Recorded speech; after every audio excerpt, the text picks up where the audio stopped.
Por la señal de la Santa Cruz de nuestros enemigos, líbranos, Señor Dios nuestro, en el nombre del Padre, y del Hijo, y del Espíritu Santo. Amén. Señor mío y Dios mío, creo firmemente que estás aquí, que me ves, que me oyes. Te adoro con profunda reverencia, te pido perdón de mis pecados y gracia para hacer con fruto este rato de oración. Madre mía Inmaculada, San José, mi Padre y Señor, Ángel de mi guarda, interceded por mí.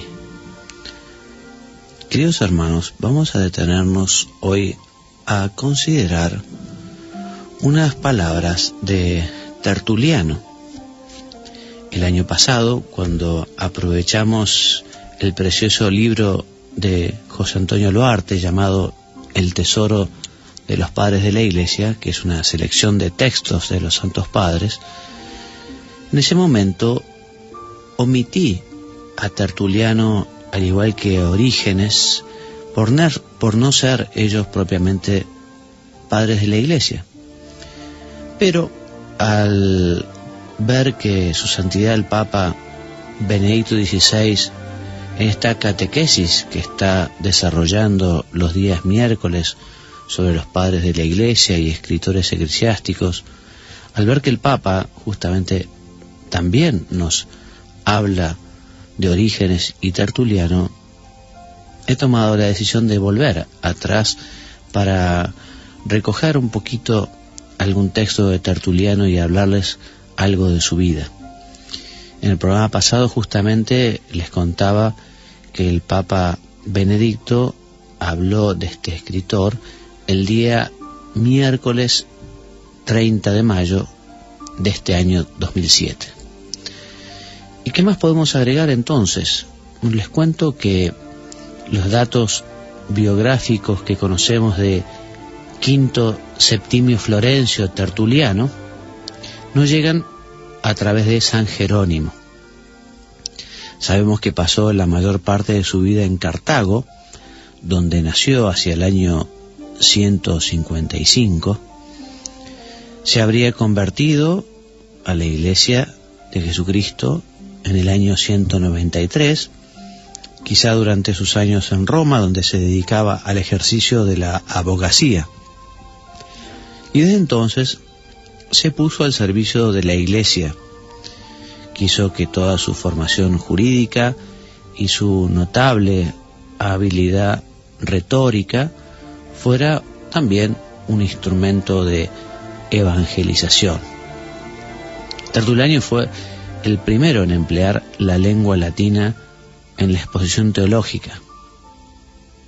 Y ustedes quizás recuerden, como decíamos la semana pasada, que lamentablemente Tertuliano al final de su vida cayó en errores rigoristas, como el montanismo, la herejía de Pedro Montano, y por esta razón no se encuentra en el elenco de los padres de la Iglesia, no forma parte, no cuenta en el número de los padres, aunque sí tiene una gran importancia en la historia de la Iglesia. Tertuliano habría muerto hacia el año 225. Y en su época católica defendió con eficacia la fe frente a los paganos y frente a diversas herejías, y escribió obras teológicas y de carácter disciplinario y moral. El libro más conocido es el Apologético, que es un valiente escrito dirigido a los gobernadores de las provincias romanas para mostrarles la rectitud de vida de los cristianos. En este Apologético sigue un programa muy sistemático, muy delineado, y como les decía, se propone presentar a los cristianos como ciudadanos comunes, como cualquier otro, cumplidores ejemplares de sus obligaciones cívicas e interesados por la cosa pública, como el que más, uno más. Por eso merecen ser dignos de todo aprecio que los gobernantes deben tener por los súbditos buenos y leales. Pero vamos a ir directamente a uno de los textos de Tertuliano para después aprovecharlo y sacar alguna consideración para este rato de oración, para esta meditación. Concretamente les voy a leer primero un texto que se llama Sobre la oración, los números 28 y 29, que resumidamente dicen lo siguiente: nosotros somos verdaderos adoradores y verdaderos sacerdotes que al orar con el Espíritu, sacrificamos con el Espíritu la oración como hostia propia y aceptable a Dios, es decir, la que exigió y proveyó para sí. Esta, está hablando de la oración, ofrecida de todo corazón, apacentada por la fe, cuidada por la verdad, íntegra por la inocencia, limpia por la castidad, coronada por la caridad, debemos conducirla al altar de Dios con la pompa de las buenas obras, entre los salmos e himnos, para que impetre de Dios todo lo que conviene. ¿Qué negará Dios a la oración que viene del Espíritu y de la verdad si es Él quien la exige? Leemos y oímos y creemos cuántas pruebas de su eficacia. La antigua oración ciertamente libraba de los fuegos, de las bestias y del hambre. Sin embargo, no había recibido de Cristo la forma, pues con cuánta más eficacia opera la oración cristiana, dice entre signos de admiración. No coloca al ángel del rocío en medio de llamas, ni obstruye la boca de los leones, ni proporciona la comida de los campesinos a los hambrientos, no desvía ninguna sensación de las pasiones, aun cuando se haya concedido la gracia, sino que instruye a los que padecen, sienten y se duelen con sufrimientos, y con la virtud amplía la gracia para que la fe, al comprender por qué se sufre en nombre de Dios, sepa qué es lo que consigue del Señor. Pero también, antes la oración imponía plagas, dispersaba ejércitos enemigos, impedía la utilidad de las lluvias. Ahora, en cambio, y Tertuliano está comparando la oración que hacía el pueblo de Dios antes de la venida de Jesús y la oración que hacen los cristianos, y la está comparando. Y dice, ahora, la oración de los cristianos, la oración aleja toda la ira de la justicia de Dios, está alerta por los enemigos, suplica por los peregrinos. ¿Qué tiene de admirable que sepa alejar aguas celestes, la que también fue capaz de impetrar fuegos? Solo la oración vence a Dios, pero Cristo quiso que ella no obrara nada malo y le confirió toda la fuerza del bien. Así pues, ella no sabe nada más que alejar a las almas de los difuntos del camino de la muerte, corregir a los débiles, curar a los enfermos, expiar a los endemoniados, abrir las cerraduras de la cárcel, desatar las cadenas de los inocentes. Ella misma, recordamos, está hablando de la oración, Tertuliano, ella misma disminuye los delitos, repele las tentaciones, extingue las persecuciones, consuela a los pusilánimes, deleita a los magnánimos, conduce a los peregrinos, mitiga las agitaciones, obstaculiza a los ladrones, alimenta a los pobres, gobierna a los ricos, levanta a los caídos, apoya a los que se están cayendo, sostiene a los que están en pie. La oración es el muro de la fe, nuestras armas y nuestras lanzas contra el enemigo que nos observa por todas partes. Por tanto, nunca caminemos inermes. De día acordémonos de la guardia, por la noche de la vigilia. Bajo las armas de la oración, custodiemos el estandarte de nuestro emperador. Esperemos la trompeta de los ángeles con la oración. Oran también todos los ángeles. Ora toda criatura. Oran y doblan las rodillas los ganados y las fieras.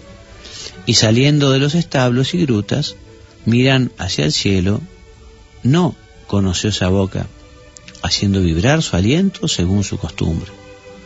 También las aves entonces, levantándose, se erigen hacia el cielo y abren la cruz de sus alas en vez de las manos y dicen algo que parece oración.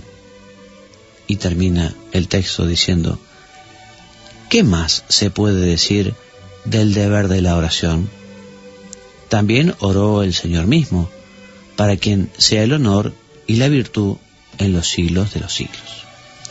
Y hasta aquí este texto de Tertuliano sobre la oración, que según cuenta el libro de José Antonio Luarte, es el primer texto cristiano que aborda este tema de la oración, el primero de Tertuliano. Un poquito difícil quizá de comprender, incluso la misma lectura se hace difícil, pero vamos a aprovechar para recordar algunas ideas que Tertuliano nos brinda en este texto, que es muy rico. Por un lado, nos dice Tertuliano que solo la oración vence a Dios. Qué frase, ¿no? Porque efectivamente Jesús nos dijo que el que pide, al que pide se le dará, y al que golpea se le abrirá, y al que busca encontrará. De modo que si efectivamente lo que nosotros pedimos es bueno y nos conviene, y si pedimos con perseverancia, esto es, con la fe de pedir un día y otro día, con la fe que supone saber que efectivamente aquello, si es bueno y nos conviene, Dios nos lo dará. Bueno, esta oración, nos dice Tertuliano, vence a Dios, porque justamente Dios, al ver esa oración perseverante, esa oración llena de fe, esa oración del hijo que pide a su padre porque se ve necesitado, porque se sabe incapacitado, porque sabe quién es su Padre, el Todopoderoso, entonces esa oración vence a Dios. Y esta idea nos puede ayudar hoy para hacer nuevamente el propósito de perseverar en la oración, de tener fe en la oración, de recordar que efectivamente solos no podemos nada, pero que Dios lo puede todo, y que Dios es nuestro Padre, y que Dios está tan cerca, y Dios quiere nuestra felicidad en la tierra y nuestra felicidad en el cielo también. Vamos entonces a proponernos, como dice Tertuliano, a vencer a Dios con la oración. Parece una herejía, ¿no? Pero se entiende lo que queremos decir. Vamos a conseguir de Dios lo que necesitemos, siempre que sea bueno y nos convenga a nuestra santidad. Vamos a conseguirlo a base de rezar. ¿Cuánto estamos rezando? ¿Cuánto estamos pidiendo? ¿Cómo es nuestra perseverancia? Yo estoy convencido de que muchas personas no alcanzan de Dios lo que necesitan porque rezan poco o porque rezan mal. Porque es una gran verdad esta que dice Tertuliano, que la oración vence a Dios. Y más adelante Tertuliano nos habla de algunos efectos de la oración, que son realmente muy importantes y muy ciertos, porque nos dice que justamente la oración ayuda a alejar las almas de los difuntos del camino de la muerte, porque evidentemente una persona que ha hecho oración durante su vida, que lo ha buscado a Dios, no morirá eternamente, sino todo lo contrario, alcanzará la vida con mayúscula, el cielo. Nos dice Tertuliano que la oración sirve para corregir a los débiles.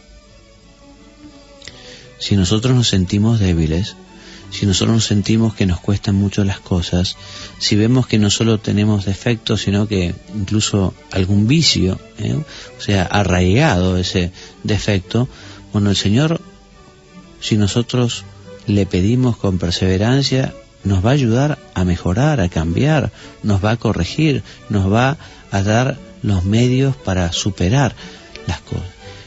¿Cuántas veces las personas a veces se quejan de muchos temas, ¿no? Y no los hablan con Dios, no se los piden a Dios, no perseveran en su oración? ¿Cuántas cosas Dios habría dado si en nuestra vida y en la de tantas personas, ¿no?, si le pidieran con fe? ¿Recordás cuando Jesús volvió a Nazaret, su pueblo, y decía que Él no pudo hacer allí muchos milagros por la falta de fe de ellos? Y es muy cierto. También a veces Dios, por nuestra falta de fe, no puede hacer a nosotros esos favores, porque rezamos poco, porque rezamos mal. Y nos dice que la oración nos ayuda a abrir la cerradura de la cárcel, a desatar las cadenas de los inocentes. Y más adelante dice que la oración disminuye los delitos. Imagínense, si todos en la humanidad rezáramos, se disminuirían los delitos. Repele las tentaciones. Nosotros queremos superar las tentaciones, hagamos oración. Consuela, deleita, alimenta, gobierna, levanta a los caídos, apoya a los que se están cayendo. ¿Cuántas razones entonces para rezar nos ofrece Tertuliano? También nos dice que nosotros estamos bajo las armas de la oración, porque efectivamente la oración es un arma importantísima. La oración es un gran remedio. ¿Qué hace uno cuando está enfermo?